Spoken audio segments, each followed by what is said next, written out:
Assalamualaikum warahmatullahi wabarakatuh. Kami dari kelompok 6 yang akan menjelaskan mengenai analisis regresi linier sederhana.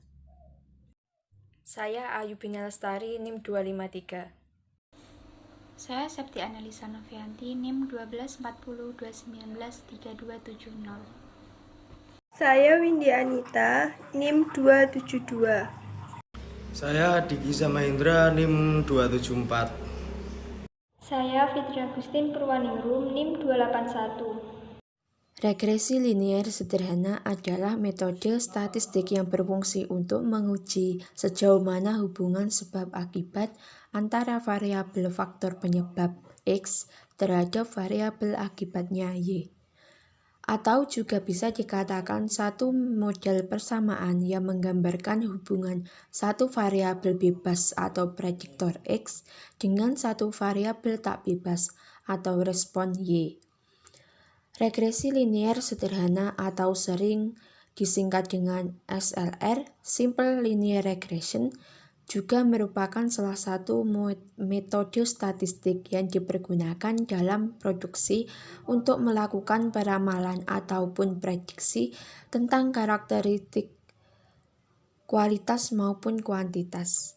Contoh penggunaan analisis regresi linier sederhana dalam produksi antara lain: pertama, hubungan antara lamanya kerusakan mesin dengan kualitas produk yang dihasilkan. Yang kedua, hubungan jumlah pekerja dengan output yang diproduksi. Yang ketiga, hubungan antara suhu ruangan dengan cacat produksi yang dihasilkan. Persamaan regresi linier sederhana secara matematik diekspresikan sebagai berikut. Terlihat pada gambar berikut. Syarat kelayakan dalam uji regresi linier sederhana. Pertama, jumlah sampel yang digunakan harus sama. Yang kedua, jumlah variabel bebas X adalah 1. Yang ketiga, nilai residual harus berdistribusi normal. Yang keempat, terdapat hubungan yang linier antara variabel X dengan variabel Y. Yang kelima, tidak terjadi gejala heterogeneisitas. Yang keenam, tidak terjadi gejala autokorelasi atau untuk data time series. Langkah yang dapat dilakukan dalam analisis dan uji regresi linier sederhana. Langkah yang dapat dilakukan yaitu yang pertama, menentukan tujuan dari analisis regresi linier sederhana. Yang kedua, mengidentifikasi variabel prediktor dan variabel respon. Yang ketiga, melakukan pengumpulan data dalam bentuk tabel. Keempat yaitu menghitung Hi kuadrat, Hi Y, dan total dari masing-masing. Langkah yang kelima, menghitung A dan B menggunakan rumus yang telah ditentukan. Yang keenam, membuat model persamaan garis regresi. Dan yang terakhir, melakukan prediksi terhadap variabel prediktor atau respon. Selanjutnya yaitu mengenai contoh pengujian analisis regresi linier sederhana. Contohnya, data pertambahan usia dan pertambahan tinggi bayi di sebuah puskesmas. Pengujian dengan maksud mengetahui pengaruh pertambahan usia bayi terhadap pertambahan tinggi badan dari bayi yang dilahirkan dalam data sebuah puskesmas. Dan dalam pengujiannya dapat diperoleh hipotesis. Dasar pengambilan keputusan dalam uji regresi linier sederhana ini dapat mengacu dalam dua hal, yaitu membandingkan nilai signifikasi dengan nilai probabilitas 0,05. Jika nilai signifikasi kurang dari 0,05, artinya variabel X berpengaruh terhadap variabel Y. Dan jika nilai signifikasi lebih dari 0,05, artinya variabel X tidak berpengaruh terhadap variabel Y. Pertama, mari kita coba uji normalitas data. Sebelum melakukan pengujian analisis regresi linier sederhana, kita akan melakukan uji normalitas data terlebih dahulu untuk mengetahui data tersebut berdistribusi normal atau tidak. Yang pertama, kita buka SPSS terlebih dahulu yang tampilannya akan seperti ini. Selanjutnya, kita pilih variabel view. Lalu kita masukkan variabel-variabelnya. Yang pertama yaitu kita tulis usia, yang artinya pertambahan usia bayi. Yang kedua yaitu tinggi badan. yang artinya pertambahan tinggi badan bayi. Kemudian pada desimal, kita tulis 0. Lalu pada label, kita tulis usia dalam bentuk bulan. Untuk variabel yang kedua, kita tulis tinggi badan dalam bentuk sentimeter. Pada align, kita pilih center untuk mendapatkan rata tengah. Pada measure, kita pilih scale. Setelah tampilannya seperti ini, kita beralih ke data view. Kemudian variabelnya akan muncul otomatis seperti ini. Selanjutnya kita masukkan datanya dengan cara copy paste data yang sudah tersedia.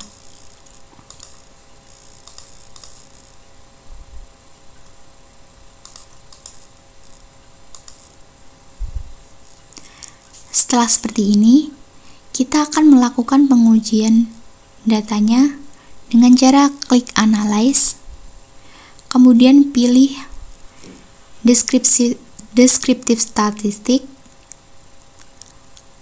lalu klik Explore.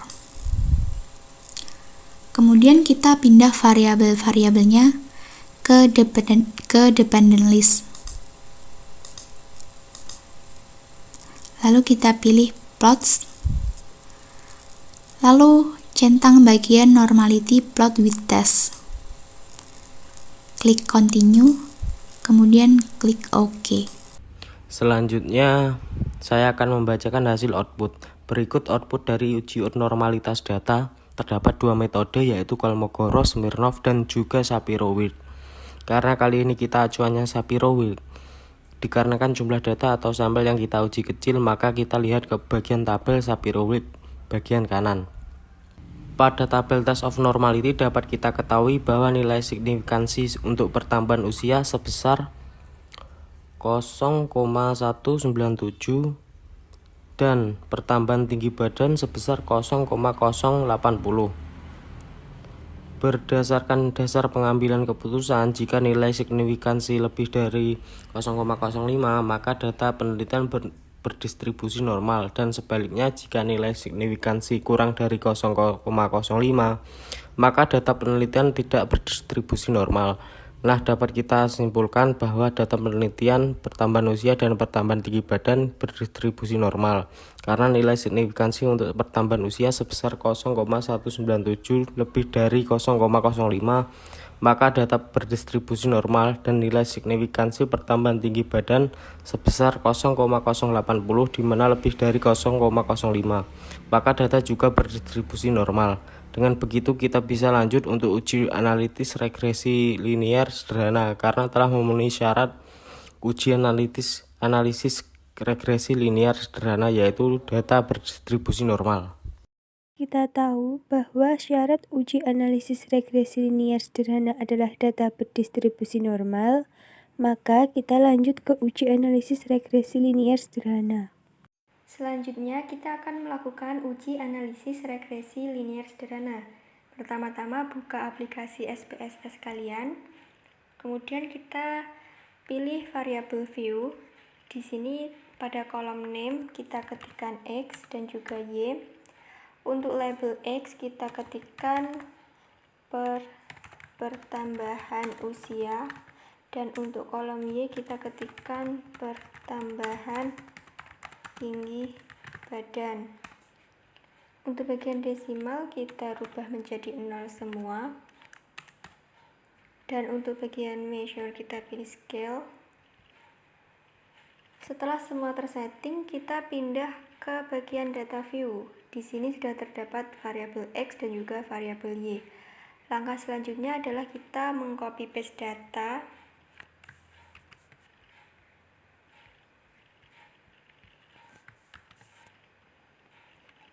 Setelah itu kita ke bagian analyze, kemudian regression dan juga linear. Nah, di sini terdapat kolom independen dan juga dependen. Untuk pertambahan usia, kita pindahkan ke kolom independen, yaitu variabel bebas. Dan untuk pertambahan tinggi badan, kita pindahkan ke kolom dependen, yaitu variabel terikat. Kemudian kita klik OK. Nah, selanjutnya akan muncul hasil output seperti ini. Dan hasil output inilah yang akan kita baca untuk mengetahui adakah pengaruh antara variabel bebas atau pertambahan usia terhadap variabel terikat atau pertambahan tinggi badan dengan dasar pengambilan keputusan uji analisis regresi linier sederhana, yaitu dengan membandingkan nilai signifikansi dengan probabilitas 0,05. Jika nilai signifikansi lebih dari 0,05, maka H0 diterima dan HA ditolak. Dan jika nilai signifikansi kurang dari 0,05, maka H0 ditolak dan HA diterima. Untuk hipotesisnya, H0 tidak ada pengaruh nyata atau signifikan variabel pertambahan usia X terhadap variabel pertambahan tinggi badan. Dan untuk HA-nya ada pengaruh nyata signifikan variabel pertambahan usia X terhadap variabel pertambahan tinggi badan. Dengan begitu, kita langsung ke bagian ANOVA. Pada bagian ANOVA, ini menjelaskan apakah ada pengaruh yang nyata atau signifikan variabel pertambahan usia X terhadap variabel pertambahan tinggi badan Y. Dan dari data output ANOVA, kita ketahui bahwa nilai F hitung ini sebesar 43,712 dan dengan tingkat taraf signifikan yaitu kurang dari 0,01, yang mana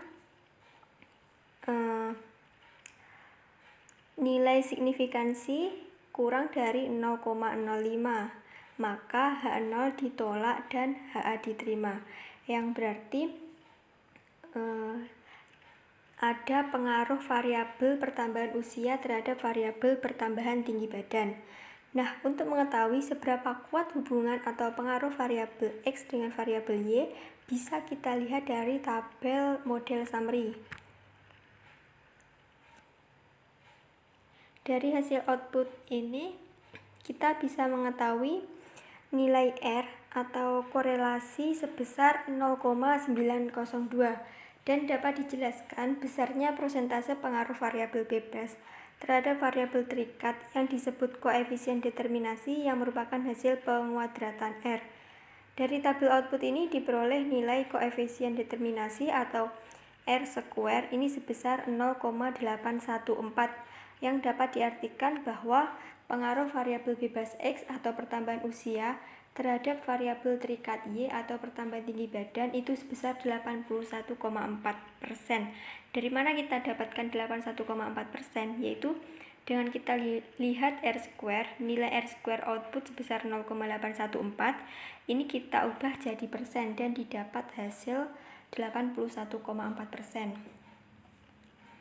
Sekian uji analisis regresi linier sederhana dari kelompok kami. Apabila ada kurang lebihnya kami mohon maaf. Wassalamualaikum warahmatullahi wabarakatuh.